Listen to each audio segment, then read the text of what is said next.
Certa vez Jesus estava no meio de uma multidão, quando o Pai de sua glória lhe trouxe a revelação que chegada era a hora de ensinar sobre o perdão, para quem só trazia a lei, o sangue e o ódio no coração. E Jesus, se inclinando, começou a escrever no chão. Nisso foi se aproximando uma outra multidão, de escribas e fariseus, arrastando pelo chão uma mulher já toda machucada para a apedrejação.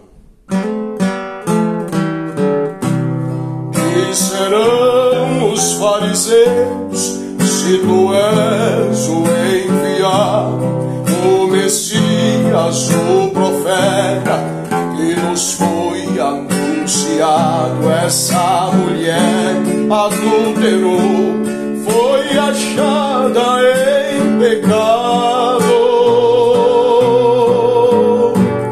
Nos diz a lei de Moisés, seu destino está selado. Jesus estava escrevendo, permaneceu.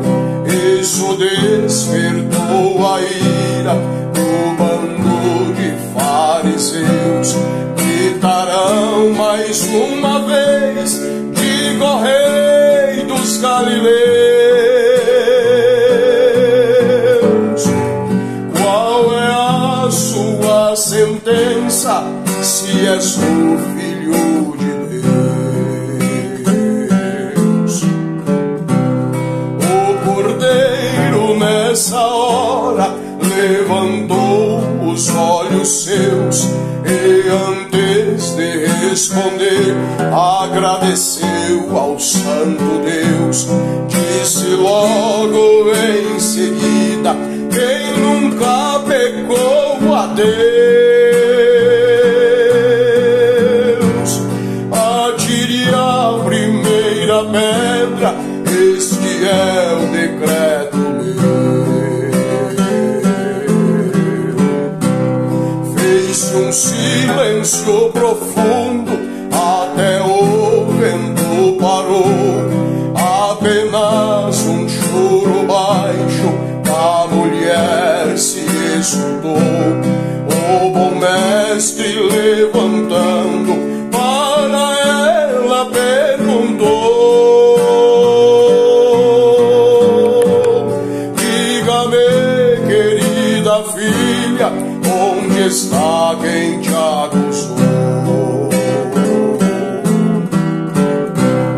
A mulher, envergonhada pelo que lhe aconteceu, triste de cabeça baixa, para o mestre respondeu: todos já foram embora, só ficamos tu e